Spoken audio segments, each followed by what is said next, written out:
Hey everybody, welcome to this evening's program. Today we're going to talk about brainwave entrainment, everything from binaural beats to hemispherical synchronization. If you'd never heard of any of this stuff, don't feel bad. A lot of people haven't, but it can really impact your life. Basically, your brain has a tendency to want to work at certain frequencies. If you can give it supplemental frequencies, you can invoke things like more relaxing or more relaxation, enlightenment, deeper meditation sessions, even dream planting. There are some of these techniques that can make you see different things while you sleep. It's very cool. It's been around for a long time. The ancients have used this for years. We're going to show you ways that you can use it in your personal life to increase your level of happiness and also get more out of your meditation and relaxation sessions. So it's going to be a great show, going to be a deep dive. Thank you, everybody in the chat. Let's get started.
Welcome back to Quantum Ladder Podcast. My name is Louis Borges. Joining me as always, my good friend and co-host, Mr. Marquise Williams.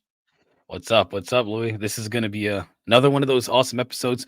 One of my many favorites because I've been thinking about this as well for many, many years. It's one of the things we love about this podcast, man. We talk about all these topics that we've thought about these ideas, but now we get to really dig into the research and then share them with people, kind of like I've always wanted to do personally. So this is just going to be awesome. I'm excited. Yeah, and our topic selection is based on us thinking like the viewer, like, why would we care about this? Is this worth an hour and a half of my time? Like, is there enough meat there to really make an episode out of it? But essentially, we focus on things that make you feel good, make you feel better, improve your health, give you things to watch out for. So we're trying to basically wave the flag on important topics that we think everybody should know a little bit more about, but break it down into a digestible format. Lots of videos, lots of imagery. We are not PhD scientists. We're just science and tech buffs. We're really deep into a lot of these topics and we think they're cool. So if you're like us and you think this stuff's cool, then you're on the right channel. So thank you, everybody out there listening right now in the world of YouTube, Spotify, Apple Podcast, and the UNX network. If you're on Apple or the radio side of the UNX network listening and you want to see the images, just head on over to YouTube and search for Quantum Ladder Podcast and you can see the full presentation. So it's going to be a deep dive today. And again, as always, we are proud to say that Quantum Ladder Podcast is sponsored by our good friends at H2 Water Expert. For all your water filtration and hydrogen therapy needs, check out h2waterexpert.com. Marquise, you got your water there, brother? You got your water. Are you kidding me? I have my water on deck all day, every day. 4 liters a day, everybody. 4 liters a day of proper purified water.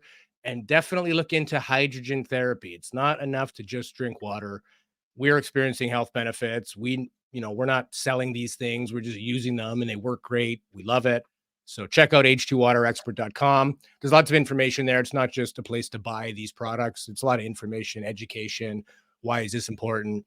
I mean, the Japanese have been practicing with hydrogen for 30 plus years. It's not a new thing by any means, but it's fairly new in North America, but definitely something that, if you're somebody who has chronic pain, or if you have certain things that just don't seem to get diagnosed, or you've been battling with things and pills aren't helping, you never know. Try it out. It's nothing toxic. It can improve your health, and we highly recommend it. So with today's episode, we're going to talk about the brainwave entrainment. When Marquise first mentioned this to me, it didn't click what exactly he was talking about. I'm like, what the hell are you talking about? And then my wife was like, oh yeah, like binaural beats, like those cool sounds that you play when you're like going to sleep or meditating. And it's a lot more than just that. So we have everything to explain what we're talking about, break it all down. And I've got a little intro video here just talking about frequency, vibration, whether you believe in that sort of thing or not. Those that do live by it, that, it impacts your everyday life, how you feel, your level of happiness, your level of health, your ability to heal yourself in some settings. All of that is possible when you get to certain levels of vibration, self-induced or external stimuli applied. So let's get started here on vibration and frequency as far as it relates to our health and happiness. Nikola Tesla said, if you want to find the secret of the universe, you need to think in terms of energy, frequency, and vibration. Our brain pulsates with electromagnetic energy affected by our emotions, our health, and our general state of well-being. If an energetic force is struck at the same resonant frequency as another object in a vicinity, the vibrations will cause the second object to begin vibrating. In terms of how you experience the world, the energy and vibration you give off is met and reflected back. We can feel this on an emotional level when we say that somebody's on our wavelength or we feel in tune with a personal situation. Why is this important? Well, if your internal vibration is one of anxiety, depression, anger, the life experience that you have may very well provide you with people and situations that reflect this back at you, thereby reinforcing the feeling and so creating a circuitous negative experience of life. It's a bit like tuning into different radio waves. Depending on what frequency you emit will decide on what station you pick up. What is clear from modern research, sound can at the very least affect matter. In the 18th century, Ernest Chladni put sand onto a glass plate and vibrated it with a violin. The sand was pulled into creative and beautiful symmetric patterns. This work has been continued with the invention of the cymoscope by John Reed, who uses water as a surface membrane in which to imprint sound and create a digital representation of sound and vibration.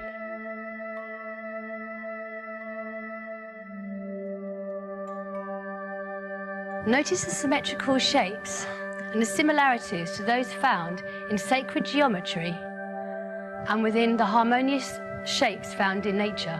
According to Gardner Snook of Manchester University, the difference between a healthy cell and a cancerous cell is like two very large orchestras all playing their instruments at the same time. But in the cancerous orchestra, the tuba is horribly out of tune. In the following two clips, you can hear the difference between the healthy pulsations of a yeast cell and the high-pitched frequency of one that is stressed. Notice the distortions as represented on the cymoscope of the one that is stressed.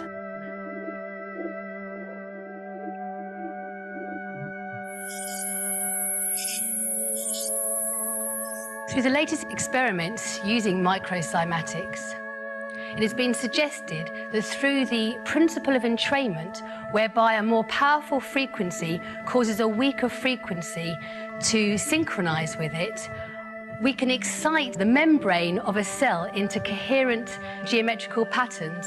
Therefore, if we direct harmonious sound towards our bodies, we are able to bring our cells into their own optimum frequency. Not only do we vibrate on a cellular level, our consciousness, our thoughts and emotions all have their own energetic imprint. So where do I begin with this one, right? Because there's Love this stuff, man. This is so cool. I love the idea that, potentially if a healthy cell vibrating at 44 hertz right. and a cancerous cell's at 58 hertz, if you could somehow get that cancerous cell to adopt a different frequency, it would act like a healthy cell. I mean, that's a simplistic way of saying it, but ancients have done this for years. Look at the Tibetan Buddhists, the chanting and the sort of like you're trying to create a frequency that they believe not only helps the psyche, but can heal the body. Hitting a bell of a certain tone. Most religions have some type of a tonal input whether they knew it or not, for thousands of years. But science does actually back up that with the right frequency and vibration, you can impact cells, you can impact, and obviously you get the health benefits of Right. what goes along with that as well. So it's fascinating stuff. Yeah. So, excuse me. Sorry. So here's how I think about this whole like the whole topic of brainwave entrainment. And in this sense, the frequencies and what is called resonance. I've always said this before. I've talked about this a lot about the idea of like a synchronization, but of life itself and people, and how we have a symbiotic relationship with not only each other but the planet we live on, the organisms around us, and so forth. This is something that proves essentially that there is on some level a physiological connection between all things in the form of resonance, right? The idea that things resonate to the frequencies of things around them. So if you're talking to a plant, people say like, oh, if you talk to a plant, they actually grow better. There's a lot of reasons why that is. It could be because of you breathing on the plant getting nutrients that way. But also there's a sharing between you and that plant of, we call it energies, but essentially it's frequencies. It's that frequency you're putting, that energy, that emotion, that feeling you have towards the plant. It sounds crazy, but it's scientifically proven that there is a resonance between you and the plant. The exact same thing happens, especially when it comes to water, the effects of water, frequencies and sound on water, which we can talk about that in a second. But they synchronize. So as one vibrates, right, eventually they vibrate together as they are synchronized. That is essentially the idea of what this entrainment is. You're using an external stimulation of some kind, a repetitive beat, a repetitive frequency, and frequency is just the same thing over and over again at certain intervals. You're using that to synchronize your brain with that frequency. And there's a lot of science behind that. We'll talk about that later. I don't want to get too dense into it, but that's what this whole thing is about. It's about synchronization. It's about resonating yourself with not only other people, with your environment, the universe itself, if you want to go that far, but most importantly with the way that you want to feel and think about anything in any given situation, how you want your state of mind to be in any situation. You have to resonate at the frequency, and we'll talk about the different frequencies here soon, that you're trying to achieve. Absolutely. Yep. And essentially, we're talking about 5 bands of frequencies within the brain. So you have delta waves, theta waves, alpha waves, beta waves, and gamma waves. And, Mhm. this is basically what we're talking about here. So this is a comparison between traditional, just normal stimulation, or binaural stimulation with people who have closed eyes. So traditional pure beat being the music or the binaural beats, and then Mhm. meta music, obviously kind of a combination of both. But look at the brain activity, particularly in alpha. Beta is kind of your waking state. You're always in beta. Well, we'll get into that in a few minutes. We'll break them all Yeah. down. But basically, this is why it matters.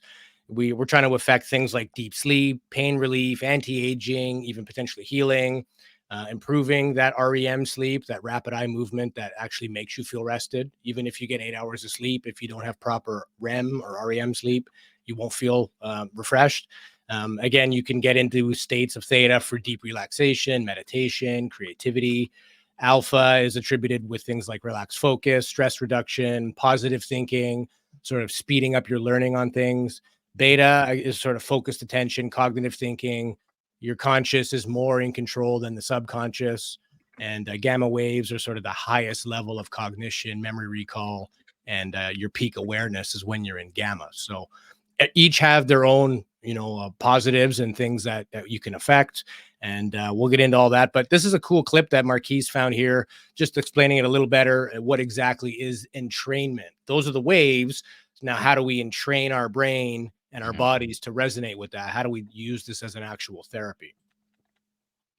What is brainwave entrainment? Brainwave entrainment was discovered in the 1970s by the Monroe Institute, a group that may or may not have been funded by the CIA. Brainwave entrainment uses specific audio or visual stimuli to influence the frequency of an individual's brain by simply playing a flashing light or repeated sound. Using flashing lights or sound, the brain can be placed into a state of consciousness such as relaxation focus, meditation, and even anxiety and depression. Just about any human emotion can be entrained into the brain using these frequencies. The frequencies the brain responds to are those between 1 and 100 hertz. If you were to stare at a blinking light flashed at around 7 hertz, with a simultaneous 7 Hz audio frequency playing, the human brain will entrain to those frequencies. The brain will oscillate at the exact frequency being played, and this can be seen on an EEG machine. This effect can be used for meditation or perhaps mind control.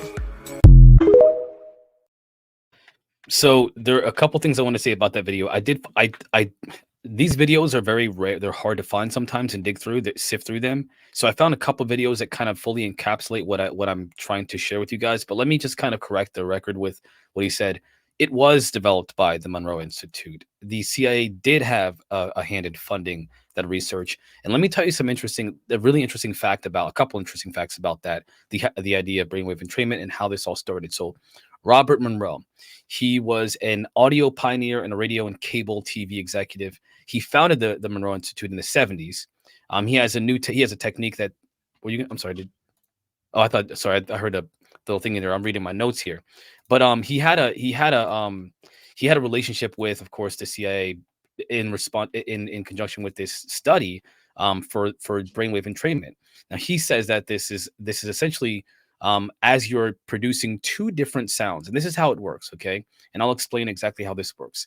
Let's say that you're producing two different sounds that are at different frequencies.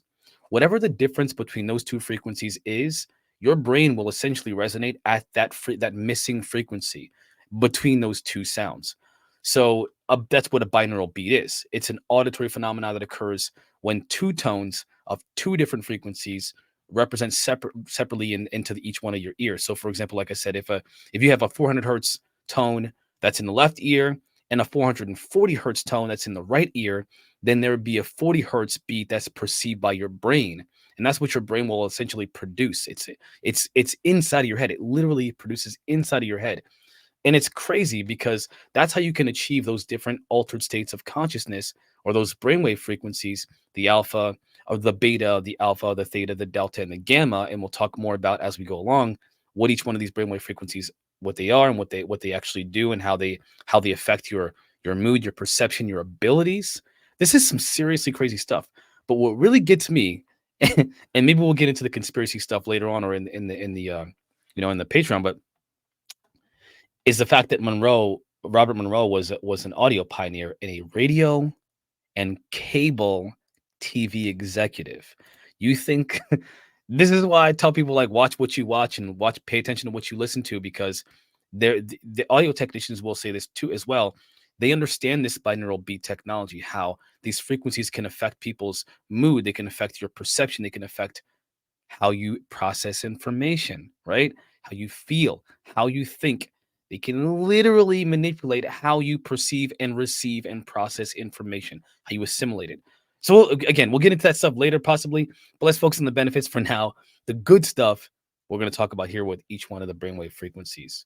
Well, I mean, the good news is, whether it's, from the conspiracy end of there's frequencies coming through the TV, or whether it's just the stresses of everyday life that have got your brain a little off, the good news is it can be repaired. You can resync it easily. And like the definition of brainwave entrainment is, it's a technique that aims to synchronize brainwave functions or brainwave frequencies to external stimuli. It wants to pair up. It wants to go the same. The most widely practiced use is auditory, sounds in your ears. There's three types. There's monaural, where you're just getting one sound in one ear. Binaural, where you have one in each ear. Typically, they're different as well. It's not always the same. And then you have a type of sound called isochronic, which is, rather than a long tone or frequency, it's separated by little gaps. It's more choppy. It's kind of like Morse code. And another way of doing it is with lights, but warning to anybody with epilepsy or who's sensitive to flashing lights, it can cause an epileptic seizure, because what your brain will do is it's like if you see a strobe light at a nightclub, it's like that, only maybe not at that speed. And in fact, I watched a video clip last night. It was talking about they were trying to develop different types of non-lethal ways for police to crowd manage, right? Like even rubber bullets kill people all that. The government spent $1 million trying to develop a light that you would shine at somebody, and it would like disorient them and make them dizzy and start puking and all that stuff. And Well, some Nikola lady Tesla. actually made one for like $300. She went and bought a massive spotlight LED, hooked it up to some kind of a pulse control, and put a fan to keep it cool. And it'll effectively make you sick in your tracks with the type of flashing, the intensity. And so there's no sort of joke about the fact that certain things can affect real change in how you feel, but you can use that in a positive as well. Yes, it can be used for nefarious things, which I'm sure there are patents that exist, but we're talking more about spiritual enlightenment, helping your body, helping you get out of that, less desirable brainwave state, do some of these therapies and exercises and see if you make a difference. And there's one here, Marquise, on sort of why this is important. I think you sent me this clip here. So let's take a look at why we think and why this gentleman thinks this is all important. So what is brainwave entrainment? Why is it so important for you to learn about it and employ it in your life? And how can you do it through the use of frequencies? Well, brainwave entrainment is another word for it is also called hemispheric synchronization, or hemisync. And there were studies done by the Stanford Research Institute and the CIA. In 2012, there were some released documents by the CIA that showed that they were doing some really deep and crazy research that all had to do with frequencies, brainwave entrainment, and all the wild things that they were able to accomplish with it. And the Stanford Research Institute was right in the middle of it. And so essentially what it is it's based on what's called, or it is, I should say rather, it is made possible by what is called the FFR phenomenon, or the frequency following response phenomenon. And what that phenomenon is essentially is that whenever our brain hears in its environment a dominant frequency, and that can be a beat, it can be a beat in a song, it can be someone tapping, it can be a clicking, you can be driving down the road on a bridge and it can be any kind of heard or unheard, because it could be above our range of hearing or below our range of hearing. It can be any constant tone or beat that our brain will then entrain to, or it will balance the right and left hemispheres of the brain, and that particular tone or beat that it's hearing, it will entrain, and that will then become the most dominant frequency that the brain is operating in. And so you probably know this, but the ranges of brainwave frequency that have been documented are coming from the highest, which is gamma, then going into beta, and beta is actually split up into 3 different ranges. And then there's alpha, and then there's theta, and then there's delta.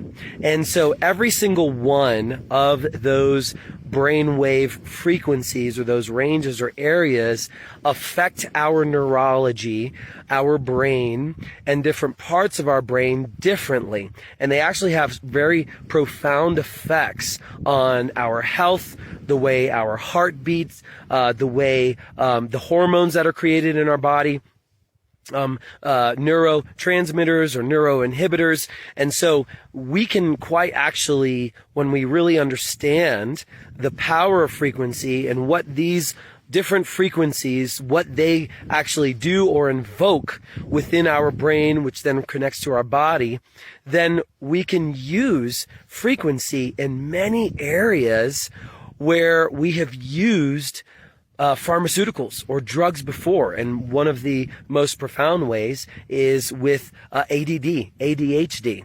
Instead of having to be on drugs that make you feel one way, or they inhibit a certain hormone or a certain chemical, or create a chemical imbalance, so that way they can incite one type of thing to make you focus more. There's always a give and take with that, and some things have to be tested out, and then there's addiction problems and all of this stuff.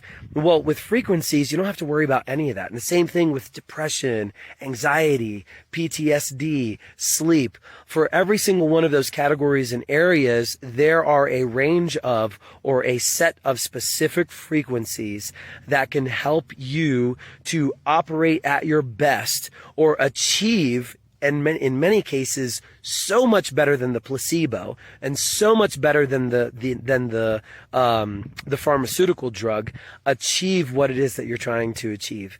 To sleep the best way, to have the best focus, to finally have some groundedness in your life, feeling like you can accomplish things, to have some release or relief from this debilitating depression or PTSD or anxiety. Even if it doesn't affect you all the time, the times that it does, you don't have to worry about taking a pill or doing anything like that. And so that's the power of frequency and brainwave entrainment. But that's just literally scratching the surface. So if you want to know more, like this video, comment below. If you have any questions, comment. I'll reply to you in a video as well. So that is essentially what frequencies and brainwave entrainment are, kind of in some ways, and how they do and they react and they work.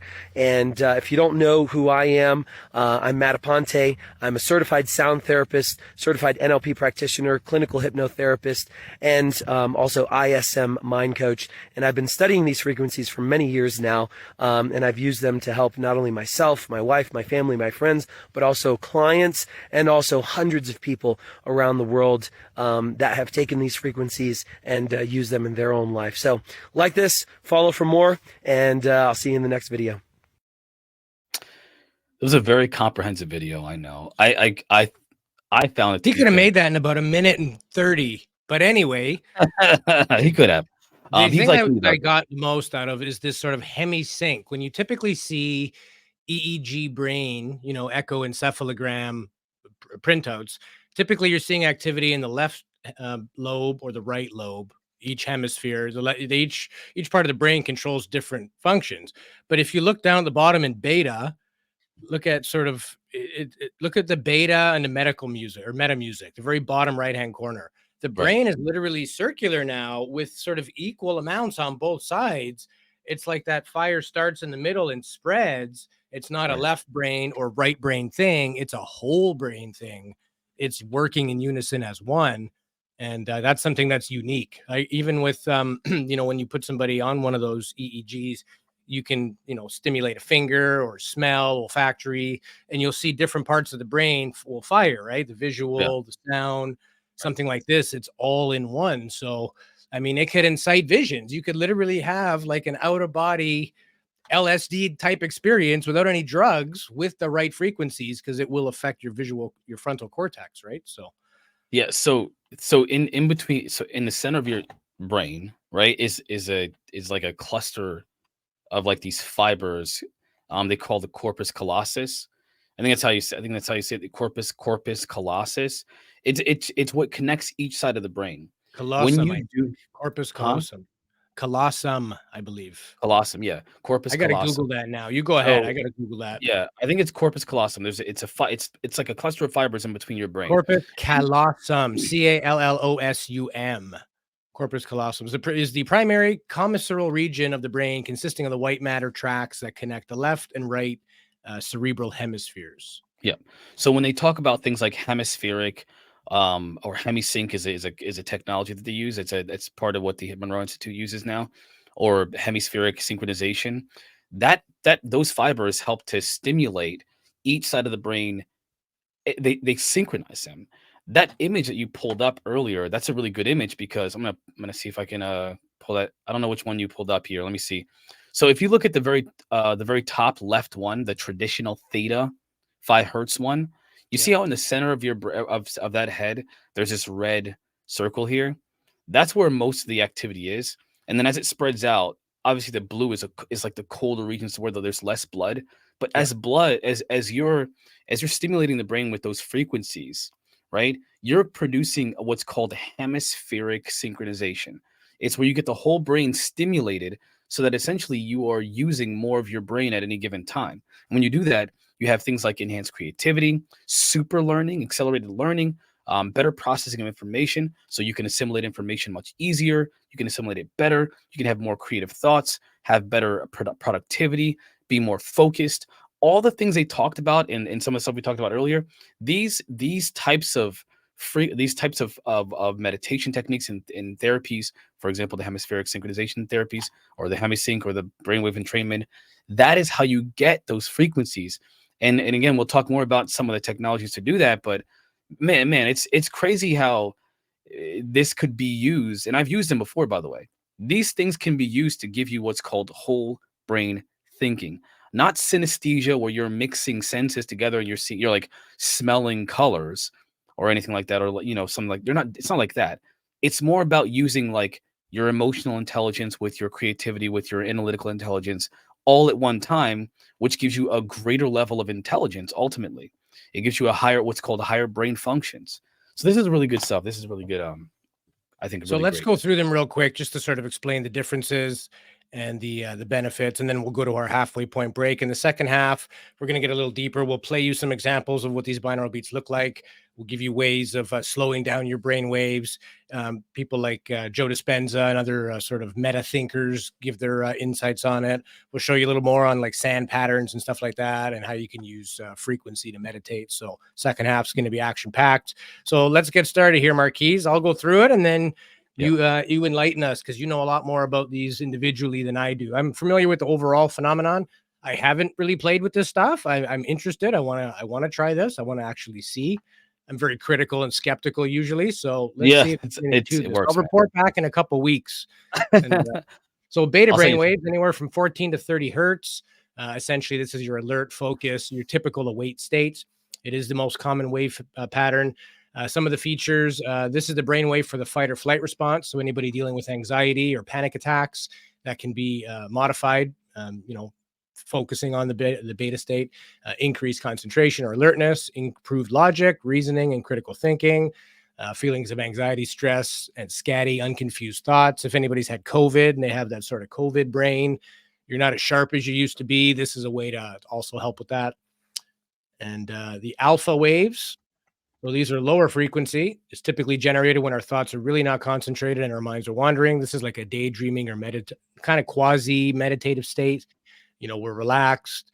So anybody who's doing any kind of relaxation but doesn't want to, be asleep, still wants to function, putting on makeup, doing light housework. You're busy doing something, arts and crafts. You're typically in that alpha state.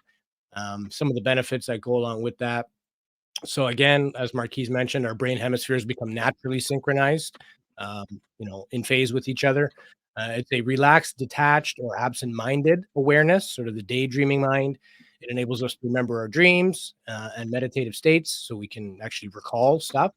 A lot of people, I'm one of those people, I don't remember my dreams ever, so maybe I can benefit from something in this area. Yeah. And there's a link between the conscious and subconscious mind. This is sort of the gateway. It's receptive to casual and auto suggestions, kind of like hypnosis, or the ability to go into a hypnotic state. You're still with it, you're still conscious, but you're not your usual awakened self. And then of course increased vividness, creative benefits, we mentioned memory retention, things like that, and even health. So anxiety, alleviate stress, depression, chronic pain, high blood pressure, athletic performance, cerebral blood flow, motivation, energy, happiness. What do you got on alpha and beta waves? What do you want people to know? Let's do this. All right. So so let's talk about how I want to walk you through each one of these brainwave states, because this is I salivate over this kind of topic right here, because I've learned a lot about it over many years now. So here's how beta. I'm going to walk you through each state and talk about how they affect you from the highest level, which is beta, to the lowest level, which is the gamma.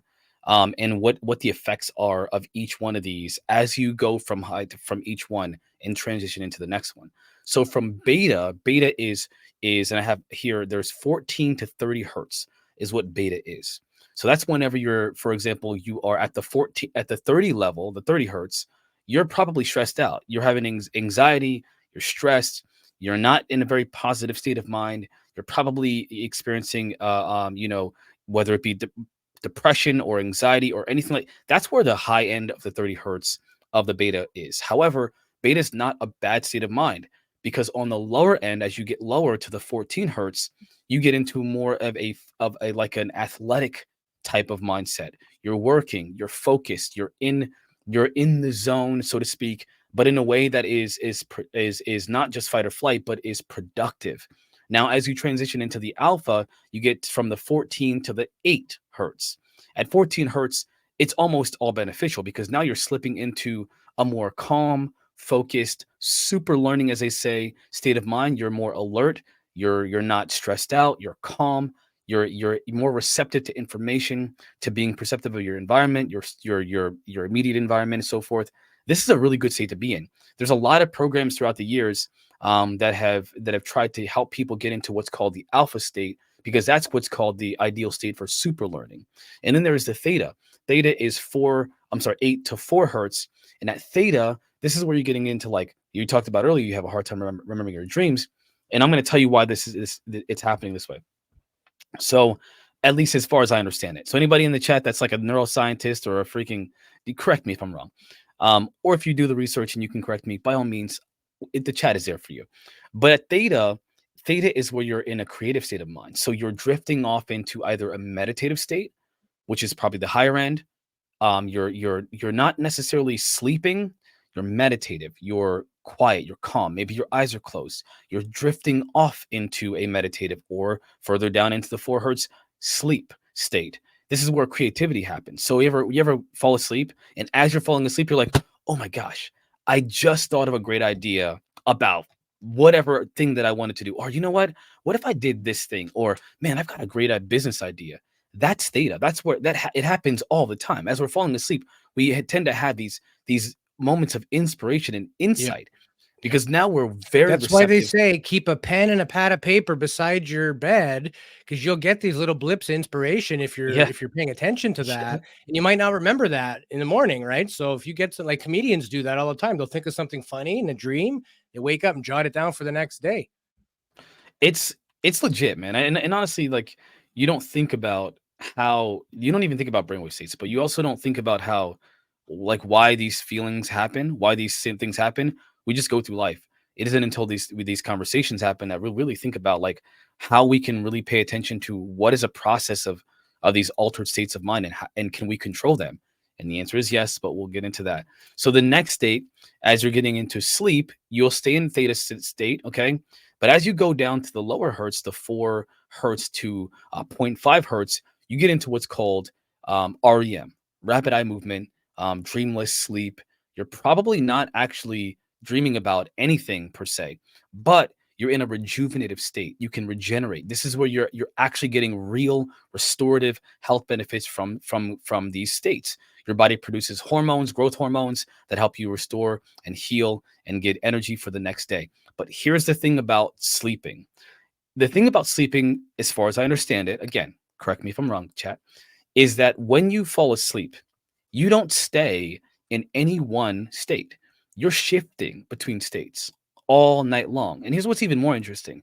As you fall asleep, okay, if you can maintain some of each one of these, like, as you're fluctuating or oscillating between these states, if you can retain, for example, an alpha state as you're going down and still stay somewhat conscious, this is how you lucid dream.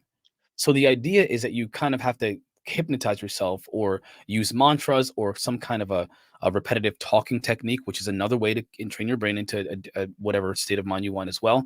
You do this to where you can stay conscious and then drift off into each state, but still be conscious enough to experience what you're experiencing, to be aware of your experience. And awareness is key. Awareness is the key to all of this.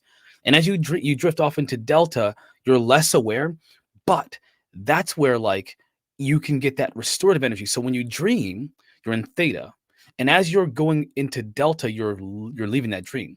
So what will happen is you'll dream in pieces or chunks, and it's not sequential. You may dream the end of your dream at the beginning or in the middle, and a mixture of any different one. And when you wake up, your brain actually organizes it together to create a picture or a visual, if you will, a memory of a fluid, continuous dream. But it's not one, it's not continuous, it's not fluid, it's fractured. And you're just putting it all together in your mind. Your mind's putting it together for you. And again, there really is a way for you to get into the state. And then there's a really, really important state. And Before you go to gamma, I just want to focus on the slide here on the delta. So you mentioned this being a restorative state. So 0.1 to 3.5 hertz is beneficial for the body in terms of releasing anti-aging hormones, Right. including melatonin, which we naturally produce. A lot of people take Right. it to help them sleep. Turn the lights off. DHEA, human growth hormone, HGH. So if you're an athlete, bodybuilder, recovery is huge. And it is another anti-aging hormone that it sort of increases when delta is when you're in the delta state. It also maintains skin, bone density, cartilage in the joints. I mean, this is something that could prevent your body from decaying prematurely. It could actually help your physical health just by the frequency that your brain is oscillating at. And This makes me think we great. need to do an episode on sleep and how important that is, because it's So here's your gamma. Tell us about gamma. This is the Zen mind. This is so the big gamma stuff. gamma is unique, and to me it's weird because it's at 4. So the hertz so here's the crazy thing about gamma. Gamma states the general state of gamma, and I don't understand this. I don't fully understand why this is, but it's 100 hertz to 30 hertz. It's kind of a unique one because it's not, as you can tell, we're going from 30 hertz all the way down to this 0.1 in the optimal state. In the general state, it's 0.5, but it does go all the way down to 0.1. That's not usual, but it can go that low. So the 4 hertz to 0.5 is usual, what most people experience. But here's the thing. Gamma is higher than all of them. Now, here's the crazy thing about gamma. Gamma is like the super, frequency, so to speak. And this is just my own word for it. No, you're not going to turn into the Incredible Hulk. We're not talking about those kind of gamma rays. But like, because the Hulk is, he got that way from gamma rays, gamma radiation, not from gamma frequencies. So people say they hear gamma, they think, oh, that's the Hulk. No, we're talking about frequencies, not radiation. But anyway, this is where you're hyper aware. You have like this, you can develop things like what seem like extrasensory perception, again, higher level thinking. So you have these very high level cognitive functions, high level creativity and problem solving. These are in like, you're in a reduced stress level. You have better emotional healing, and they call it the peak performance state of mind. There's not a lot of training programs that talk about gamma, so training in terms of meditation that talk about gamma, but gamma is a unique one, at least in my opinion. Gamma it's not necessarily one that you would always be seeking for. It's one that you really have to really try or practice over a long period of time to try to produce consciously. It's not a very easy one to produce, frequency to produce. Yeah. And in the second half, we're going to get into ways of slowing down your brain waves, how you can manipulate this. Now that we know the benefits of each particular wave, how do we use this to improve our lives? What do some devices look like, and other apps and things like that can help you with that? And we'll break it all down. So refill time, everybody. Chat is on fire as usual. We see you guys. Thank you. Give us a thumbs up if you like our show. And also check out our brand new website, if anybody hasn't already, quantumladderpodcast.com. If you haven't subscribed to us, come on. What are you waiting for? Surely you love us by now. I mean, it's been 4 months. My gosh. I mean, we've been dancing. We're not asking to go to bed. We just want to go to guys. dinner now. So hit that subscribe button. We'll see everybody back here in 5 minutes.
And we are back with the second half.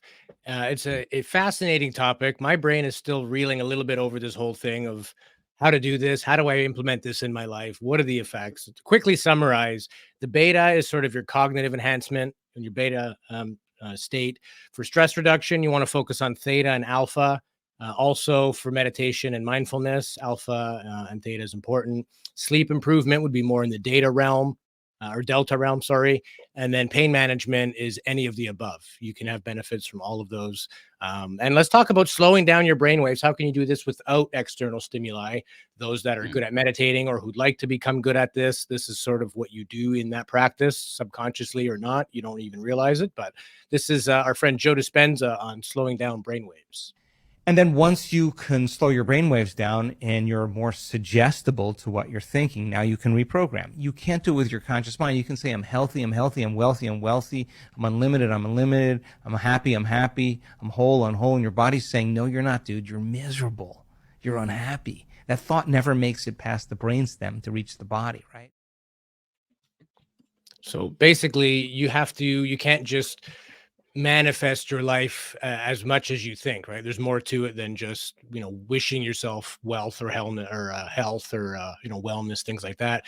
You have to get into those deeper states because the conscious mind is interfering.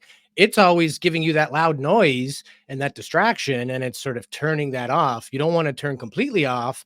You just want to turn off the Metallica so you can hear the Beethoven that's playing at the lower levels, right? Yeah, and I always tell people, like, whenever I used to do the meditation techniques, you think, oh, you have to, because the technologies that they use to help the external ones are expensive. At least I think they are. Maybe some people might not think they are. They're over like $100 for some of these Oh, technologies. like $1,000. $1,000. There's an app out there Well, called Brain Tap, and it's got a binaural headset with yeah. visual, I believe, and it's $1,000. So the one that the solution, we'll talk more about the specific solutions, was called HoloSync. I'll tell you more about that later. There are levels. There's like the introductory level. There's a purification. There's all this. There's like a different set of levels. I can't remember all the levels specifically, but each level takes your brain into a different state and tries to keep you there consciously. They're over the course of, I think it's like 2 years or something like that, maybe 3 years. It's $1,000. Like you have to pay for each level. And they start at like $200 or something. I don't know, $100, $200. It's been Like years anything since I in bought it. the health and wellness world, right? Like there is an initial investment. Some products are very good. Some products are a total scam. So definitely do your due diligence. And again, we're not giving anybody medical advice. Chat with your No. physician first before you start any kind of medical regimen. Make sure you are well versed in it. And don't be surprised if a lot of medical practitioners aren't really adversed. A lot of the sort of Yeah. newer tech and stuff that's coming out. We're very much involved with hydrogen therapy now. And a lot of doctors don't know much about it. And if you chat with a physician from Japan, they'll tell you that, yeah, they've used these in hospitals and nursing homes for 3 decades now. And, even my neighbor, I have an 85-year-old Korean couple that, they've been around the world and had a whole bunch of businesses, and they're still very healthy. They walk like 3 times a day and they're into gardening. And I see they have one of those water ionizers. I can see through their kitchen window. They roll the blinds up and I'm like, hey, even they have one of those. So in Yeah. Asia, these therapies are very well known. It's not met with resistance. It's accepted that, yeah, there's ways you can heal your body and prevent sickness and, prolong longevity. And particularly Asian women are very much into looking young for a long time. They don't want sunlight on their face. They will do all the right things to, keep themselves looking healthy and clean, and they, eat good food. I mean, the Asian people have the longest lifespan on the planet. They Yeah. have the healthiest diets, the least cases of overweight and, obesity related diseases, diabetes, cancers, things like that. So maybe there's something we can take out of these ancient Far East, methodologies. And sound and vibration and music therapy has been around for thousands of years. This is nothing new. So yeah, let's play an example of what a binaural beat sounds like. So this is 40 Yeah. hertz. So Marquise, do you recall what 40 hertz is? That gamma? Yeah, Yeah, that'd be 40 or gamma, higher. because it'd be in between the 30 and the 100 range is gamma. Right. Okay. And the benefits of gamma, again, high level of intelligence, increased compassion, self-control, greater than average feelings of natural happiness, and increased awareness throughout your senses. So we're going to taste some colors here, folks. let's hear 40 hertz. It's very clear that binaural beats of 40 hertz can shift the brain into a heightened state of focus and cognition. There are other frequencies that are interesting, but 40 hertz binaural beats, there's the most quality research on. Binaural beats are best accomplished by feeding 2 different frequencies to the 2 ears. So if you're going to use binaural beats, which should definitely be used with headphones, and then you have what's called this brainstem area that reads out what are called interaural time differences, and then it extracts the delta, essentially.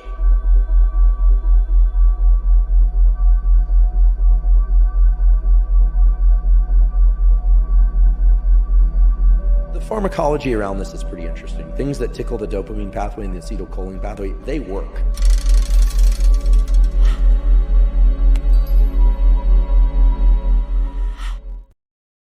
So it's that kind of dreamy music playing in the background. That's what the actual 40 hertz are. There are some that are just tonal. It's just like a long, extended sound. I think, did you send me any clips with an example of the isochronic choppy ones, or just a long? I did not know. And by the way, I don't know that deep into like the chemistry of like the brain chemistry of it. I don't know that deep into it. So, that's not something I can give any commentary on at all. So refer to your local neuroscientist for more information on that. And I'm like, now, remember, layman here, not like a freaking neuroscientist level. Let's get some info on the music aspect of it. Listening to certain types of music, good or bad. You know, people 100 years ago would call certain music the devil's music. Well, maybe there's something to that. Maybe certain. I know with chords, if you're like a major or a minor.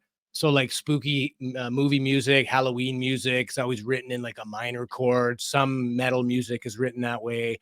And the major chords are like happy music and like jolly tunes and things that make you feel a certain way. So if you, even a kid, if you play them one song and another, say which one's happy, which one's scary, they can tell you, right? And it's because that's what their brain is perceiving from the frequencies of it. So this is why listening to music at certain frequencies can be beneficial. When we listen to music, our brain and our body become part of the instrument that contributes to our perception of that music. Music is your brain, or your brain is music. And that's because music, believe it or not, is a neurological phenomenon. Most of us think of music as something that happens outside of us. The sounds we hear, the lyrics we hear. It turns out that when we listen to music, it activates nearly every piece of our brain. Moreover, when we listen to music, it activates our brain in ways that our brain itself, and indeed our body as well, help to create that music at the level of so-called neural ensemble. That is the firing of neurons. So yeah, there is no sound without the brain's interpretation of it, right? Yep. There is a book called This Is Your Brain. Excuse me. It's called This Is Your Brain on Music. And essentially it's written by Daniel, I think his name's Daniel Levitin. I have to Google that name here in a second, but he talks about essentially how that neuroscientific, the neuroscience behind music and how your brain responds to music, and how it's, how it affects your mood, it affects your intelligence, and also it affects like your focus and memory and all kinds of different things. Language, how well you develop language. It's why they have this. There's a guy named, oh my gosh, I can't think of his name, Paul Sheely, and he works with someone who developed an audio program called the Mozart effect. And if you haven't heard of the Mozart effect, and I didn't plan on bringing this up, but let me just look this up real Even quick. like the baby Mozart, there was that's like a brand now of many different products, but originally it came from the idea that when you're pregnant, or when your wife or female is pregnant, put a set of headphones over the bump and play Mozart music to the baby. And we did that. And also I like sort of house and techno music. So when my baby was in my wife's womb, everywhere we would drive around, that music was playing. And I don't know if it's coincidence or not, but if my daughter hears any commercial on TV that has a techno beat, she instantly starts dancing. So I made my baby sort of a mini version of myself by accident, just through the introduction of music therapy. But we used to hear the activity levels when we would play the music. All of a sudden, the punches and kicks would just go crazy. There was a definite response of the baby hearing that. It wasn't just sort of the same activity level as normal. Once the music was on there, it really increased. So who knows? I'm sure it didn't hurt, as long as you don't have it too loud, of course. I mean, sound travels through water very easily, very well. But there is something to that. So if you are expecting, Try the old headphone on the bump trick and play some Mozart. Yeah. So I have some information about that, by the way. Just say because I didn't remember the details about this because this one was a little bit more niche for me. I was like, oh, this is really interesting. But the Mozart effect was, and this is just pulling it up here. This is just initial research on the internet just right now.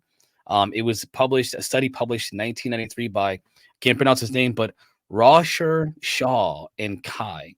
They had these participants listen to Mozart's sonata for 2 pianos in D major for 10 minutes.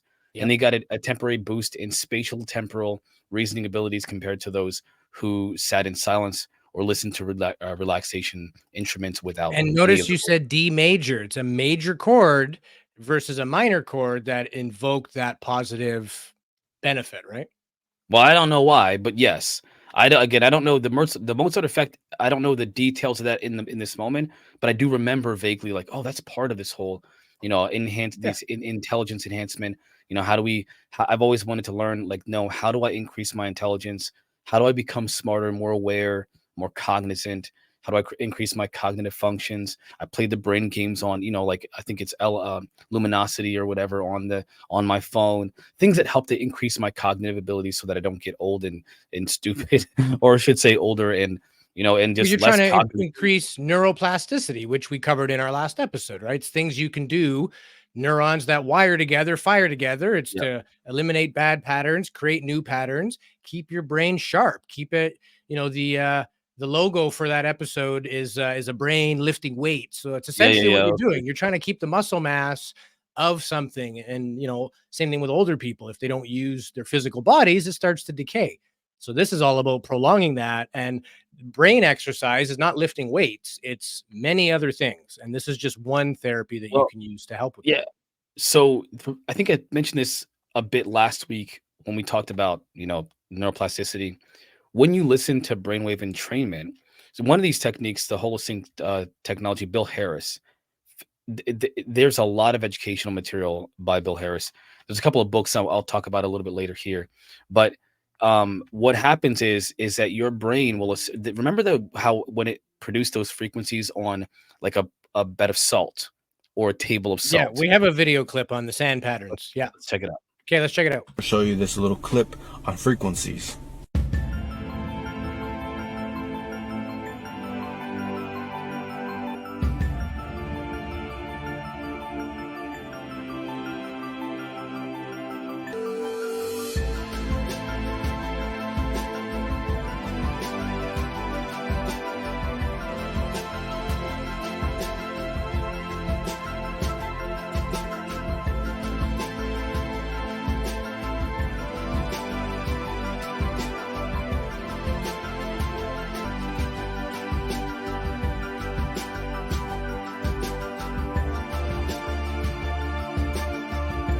We can use binaural beats. We can use holosync meditation that syncs our brain hemispheres together.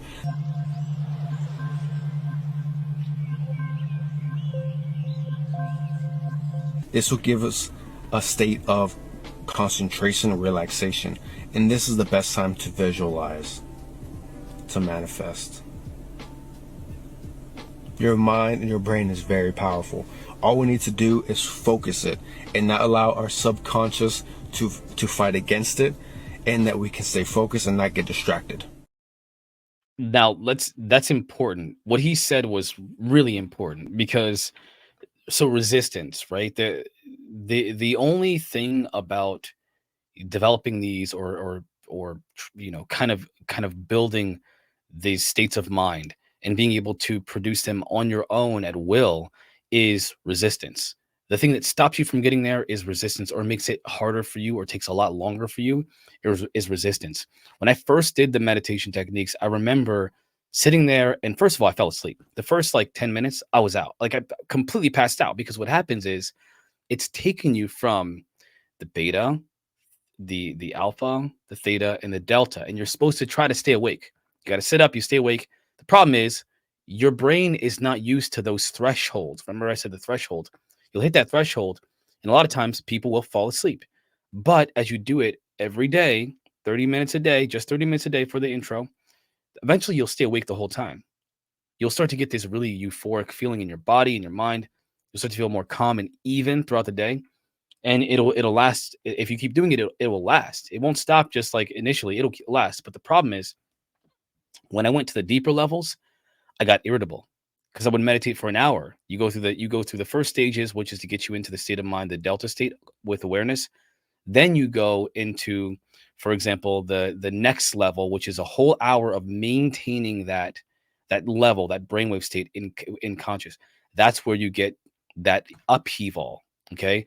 The upheaval is like all the thoughts and feelings and stresses and worries and wonders and past, present, future, all the things that bother you, they will come up. Your traumas, all that stuff will come up. And sometimes I would be like, I can't do this anymore. I'd have to stop because I don't want to face those things that have been repressed in my consciousness for so long. I'm facing them now. And so as you're doing this over time, eventually, and this is crazy, the technology will make it so that you can handle it. Whereas without it, you couldn't. You'd face it and have trauma. You'd experience more trauma from having to face it. Eventually, you'll develop a higher level of threshold in your brain. That complexity of the brain waves will increase the complexity of patterns in your brain, of what your brain can handle. And then as it does this, you develop the ability to become more resilient. And then resilience it affects how you feel about everything that you experience in life, all the stress and all the things that happen. You become less and less likely to be affected by those things. And as you do more and more of these trainings, it takes you into, as you remember, each one of those brainwave states, there's a high level and there's a low level. So it takes you from the high levels of each one of those brainwave states to lower levels and lower levels and lower levels until you're at the lowest level of each brainwave state consciously. And that's how you develop the greatest benefits of each one of those brainwave patterns, those brainwave states. It's crazy. It's so crazy how that stuff works. And that's just, and it affects your hormones as well, because yes. Our brain is a chemical factory, and depending on the chemicals in our body, we feel a certain way. We feel good. We feel poor. Chemical imbalances have a whole list of conditions associated with being chemically imbalanced, bipolar, and all that stuff, right? So actually using music, as we saw in the clips earlier, different frequencies, it's kind of like the water experiments with Dr. Masaru Emoto.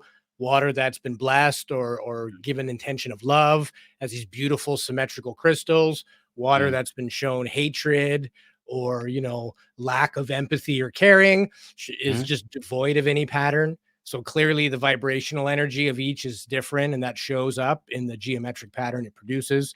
So this is all real stuff, and science does back it all up. And to go back to the point on music before we get into how we use frequencies in meditation and devices, let's check out how music affects our hormones. Is that when you listen to music, not only are you hearing that music, but your body, that is your neurons, and indeed your hormones as well, things like oxytocin and some other hormones in your brain and body that we'll discuss, are contributing to a symphony of emotion from within your body and brain.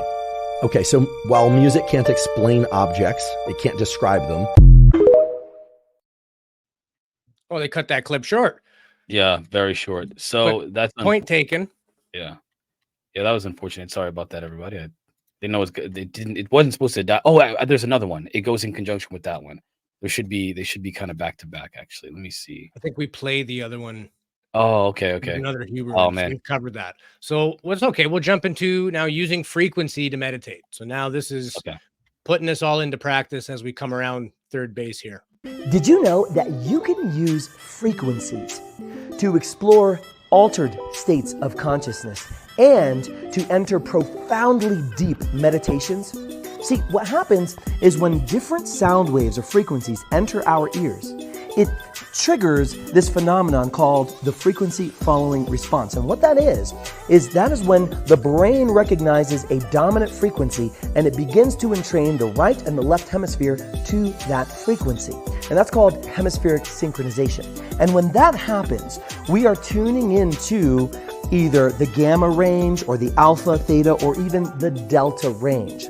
Now, whenever we enter one of those altered states of consciousness, we are able to experience profound things. So when we use frequencies, with meditation, it's extremely powerful. And another reason why is because when we are trying to meditate without these certain specifically tuned band frequencies, what happens is that we are trying to get ourselves into alpha or theta, or if you're an advanced meditator, into delta or gamma. And so what happens is we have to put a lot of energy into focusing and keeping our focus really aligned with the particular frequency or the intent we are trying to achieve. And what that does is that takes a lot of energy. That's why it takes a lot of practice to become a good and experienced meditator. However, with frequencies, when certain frequencies are played into our ears, our brain then can align itself with zero effort from us, and we can lock into any one of these frequencies or the specific bands that are within these frequencies. And then once we're locked in, we can fully experience that particular altered state of consciousness without having to put so much energy into aligning and keeping focused in that particular altered state. It's a wonderful experience. And if you'd like to try it out for yourself to enhance your level of meditation, then you can click the link below or the link in my bio, and you can go to my NutriZen app. I've spent the last 5 years creating and perfecting frequencies as an audio engineer and a sound therapist and neuro-linguistic programming practitioner and clinical hypnotherapist, so that way I could enter extreme altered states of consciousness, tap into my higher self, download wonderful ideas to help me move forward in my life, tap into my intuition, and access extreme levels of creativity. And so I wanted to make that available for you as well. So go try it out for yourself. And I'm also going to be releasing a masterclass on frequencies, how they work, how you can use them to enhance your life and even begin allowing your body to heal. And if you're interested in that, just heart this video or comment below. And when it's ready, I'll send you a DM. All right. That was fantastic. I don't have any comment. That was really good. Yeah, he That was really takes the good, cake yeah. on that one. We have nothing further to offer in that respect. That was The fantastic. the Yeah. only thing I would say is, again, we'll try to remind people the difference in these waves. They're just different oscillations, Yeah. but you can go into states on your own. But as he mentioned, it takes a lot of effort, and that's the does. difficulty a lot of people are having, myself included, with meditation. I'm very busy. I'm always on the go. To calm my mind is a very difficult thing. It's much easier said than done. Sometimes it happens more naturally when I'm not trying. Just lie down, close my eyes, and just go where it goes. And I've, lucid dreamt and gone to places visually in my mind. And I know when people get hypnotized, they basically want to take you somewhere. They tell you to visualize somewhere peaceful, somewhere that's happy. Mhm. That's kind of making you lucid dream, not knowing it, right? It's to get into that lower state, away from that beta where you're very busy, you're very focused, the oscillations Yeah. are high. And it's weird because you go from beta being high, and then alpha is slightly less oscillated, theta's less, delta's even less, like the sleep. But gamma, you would think it would be like hyperactive, but it's not. It's That's a what I thought, hyper yeah. oscillating wave, but it's just peak awareness. It's not like too much caffeine type of peak, it's just that's your car on maximum horsepower. It's running Yeah. at 8,000 RPM wide open, and it likes it in the right setting and for certain amounts of time throughout the day, right? Yeah, and the other thing is about the fact that you can get to these different states easier through the technology. You can do it without it, but it's just easier to do it with some of these technologies that we were talking about. Yeah. And there are Yeah. various apps out there. I haven't found any free ones yet. Maybe Marquise, if you know No. any. Well, Everyone I found is a I paid service, but I actually I voiced a meditation app, but I have to go through my whole my portfolio to find out it's been like a year or two since I did that voiceover. I don't remember what the name of the app was, to be honest with you, but but I was did it a voiceover using for that. specifically the different frequencies? Was it It in was using binaural beats, brainwave binaural? entrainment, meditation, affirmations, things like that. They would conjoin affirmations along with the binaural beats and brainwave entrainment. There's actually something called autophonics. Let me just again, since we're talking about it, give me one sec. Well, I'll look it up and talk about that as we go Sure. along I'll, here. I'll play our last clip here on home devices for brainwave entrainment, and then you can present your autophonics. Hey guys, Dr. A here with Optimal Brain. Today, Brainwave Entrainment Technology video. So I get a lot of questions from you guys in regards to what do I use for Brainwave Entrainment, for balancing my brain in my clinic and personally. Well, here's some technology for you guys to consider. So the first thing that I have here, we sell this to our patients, is a device that allows me through visual input, and I don't have the earbuds in, but also isochronic tones and binaural beats to drive my left hemisphere, my right hemisphere, and to bring the brain into a very specific balance. So this right now will be more of a focus kind of thing. I actually will use this a lot when I'm working away, and it's nice because this device is one of the only few brainwave entrainment devices that uses eyes open glasses. So with very specific frequency patterns visually and auditory, your brain will start to match that and move into a hopefully improved state. The next thing will be maybe something like a brain tap, similar to that, but there's no eyes open option with this. So again, we have, the overall, we have some light therapy, and then you have lights right here. Again, isochronic tones, binaural beats, and vision. Now, the cool thing with these kind of things is that when you use auditory and vision, you can actually drive about over 60%, up to 80% of the brain and make changes. So if you want to improve your sleep, if you want to have something that's very calming, or move into just a gentle meditative state, or maybe even just some focus, or working against Alzheimer's and some cognitive decline and dementia, so then more of a faster brainwave gamma, you can work against that with these technologies. Something else to consider would be a neorhythm. Neorhythm is a pulsed electromagnetic frequency band. Again, will oscillate at a very specific, very gentle magnetic field, and this magnetic field will then bring the brain to start to match that oscillation as well. So you can use this for energy, for sleep, and anything in between. Then there's just more simple kind of elements where we just use glasses.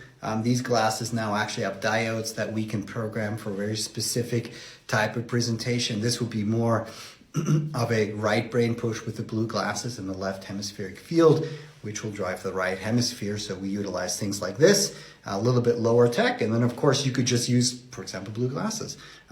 So things like that. So hopefully this was helpful for you guys to get some insight in some technologies that are available for you that you could use at home to improve overall brain function. If you got questions about the devices or other technologies, just shoot a question and I'll be glad to answer them. Yeah, I've Well, seen those the glasses before. I think like with any type of device, especially stuff that's kind of new age, do a lot of research on specific devices. I could see that becoming snake oil real easy. Like these lights, these glasses that shine blue lights at a certain pattern are going to make you, maybe, I don't know. I haven't done the research. I don't want to comment either way or slam a product, but before you Yeah, go invest hundreds or yeah, don't thousands do of that. dollars in your hard-earned money, find out what's what, find out what's crap. Maybe a $100 device is just that. Maybe it is at the $1,000 level before you actually get any therapeutic benefits out of any of these things. So before you go spend your hard-earned money, definitely research. A lot of people, like with any therapy, 30% of it is from your brain, right? It's the placebo effect. If you give 100 people a pill that suffer from migraines and you tell them this will help more than half of you, 30% of the people, even if given a sugar pill, will report that they have improvements, right? So the brain is a very powerful thing. I could tell you that this is going to get rid of your headache. If you believe it enough, 30% chance it's going to actually work, right? So not saying that there isn't any scientific, expertise behind that or technology, but like anything that's based on science, but the device may not deliver what you need or enough of what you need. Cheap is cheap. I'm not saying that you should buy the most expensive thing either, but just be very careful in the world of any type of new product that hasn't really been tested. It's not mainstream. It's not something that we've had for 20 years. So do your due diligence before you spend money on stuff. Start slow. Maybe get an app, some headphones. If you notice Yep. benefits, then go from there. I got an app, by the way, for you that I had a long time. As we were talking about this, I was like, oh, there is an app that I used to use. It's called Brainwave. I don't know if it's on Android, but I do know it's on Apple. It probably is on Android. It's free to download. They do have like paid versions of it where you can download some more of their, their classes and techniques and stuff like that in different frequencies. There's like 100 pack here. I'm looking at it now for like $4. They're very cheap for those. They do have binaural beats. They don't Now, have is some it of the kind of like that relaxation music that's sort of ethereal, you or can is it as just like what a I tone? I like remember. the ones that sound like Yeah. it's music. It doesn't feel like it's just some random So frequency. I don't. It's been so long since I used it. We're talking like 10 years since I used this. This app has been around forever. It's called Right now Brainwave. it's called Brainwave. They're Brainwave. celebrating. They were just recently celebrating their 10-year development, which is ironic because as it launched, I got this app like at launch 10 years ago. Ironically, I just said it, but I just saw, yeah, it was 10 years ago. It was exactly 10 years ago. About a couple months from before. But either way, so the autophonics technology I was talking about before is, and this is really interesting. So you know how we have self-talk. We're always telling ourselves something about our experience in life. Well, Yeah. usually the self-talk is negative. It's a lot of things that we don't like. We focus heavily on things that we don't like. It's actually something that I read a lot. I read a lot of a lot of psychology books and a lot of like the neurotherapy or the neuroscience talks about how when we or the NLP, the neuro linguistic programming course I've taken, they talk about how we always have this self-talk, and a lot of times it's not positive. It's usually negative. We call ourselves realists, but really what we're doing is we're developing this negative perception of the world in order to prepare us for any kind of negative outcome. We think that we're preparing ourselves for it, but essentially what we're doing is we're literally creating that negative mental state in our mind through our words. So what autophonics is, it's at least in this respect, because autophonics is a different technology on its own, but in conjunction with like the meditation techniques and the binaural beats, they will record your voice. And this, I remember doing this. They would have you either write a script for a mantra or for affirmations, or they would give you affirmations that you would read in audio form. Then you would send that to them. They would embed that audio of your voice into the to the binaural beats technology, and what you would hear, all you would hear, Is your is own the voice. sound of, well, you wouldn't hear it because remember, it's heard or unheard. So Oh, what you would do is you would hear the sound of rain, lots of rain. And it was, I love this, by the way. I love the sound of rain. In the rain, you could have different other audio as well, but I like the rain one. You would hear rain, and then the rain would have a very low, very, very low. You could barely hear it. If you have yeah. bad hearing, you won't be able to hear it. It's so low. You'd have to really be focused on it and really pay attention, and you'd hear that low oscillating sound frequency. But underneath that is an audio recording that's your voice that is so low you cannot hear it, but your subconscious can. Right. So you're brainwashing yourself with positive affirmations by listening to this audio track that's been encoded. Dude, listen, I'm really glad that I got a chance to at least talk about this and share this with everybody. This is a really good topic. This is an awesome topic. For sure. I'm really excited. For sure. Yeah. And you feel positive about these things, right? Yeah. It gives you that sort of respect for creation and nature and us being much greater beings than we sometimes give ourselves credit for. We Yeah. have the ability to heal ourselves. We are everything we need. We are perfect. Life is nothing but abundance, but it's easy to get wrapped up in that sludge of day to day media, negativity, other people, circumstance, illness. All this stuff keeps us ruminating in patterns of negative, and it's very difficult to break that because that's always coming from the conscious state. So how do you break something that involves you not paying attention to break it, right? By saying I'm going to fix this means I'm going to consciously fix my conscious. You Mhm. can't. You have to turn that off. Either get to become a very good meditator, it's going to be frustrating and difficult, or use a tool, use an aid. Start with something like this. Get the brain, like anything, neuroplasticity Yeah. takes time to build patterns, to break old patterns. There's no such thing as a magic pill overnight. You start feeling better. This is repetition, intensity, frequency, salience, or how much you believe in the healing potential of it. If you go into any therapy thinking this is a total waste of time, it probably is, right? Not Yep. that you won't get some benefit, but if you believe that there is a chance, I want to be open to that chance, give it the opportunity to do what it can without that conscious mind squashing it, and that inner voice or that sort of self dialogue. Don't let that get in the way. So try some of this stuff out. Again, it's been around for thousands of years. It's now more available than ever. I'm going to try it myself on my buddy Marquis's recommendation. Yeah, So, man. yeah. And with that, our next episode is going to be on near-death experiences with our good friend Mindy Toddfast. She has had a near-death experience, a very scary thing that turned into a very beautiful thing in her life and certainly changed it. She's also written a book recently called Dying to Meet You. So we're going to interview her and talk about her experience.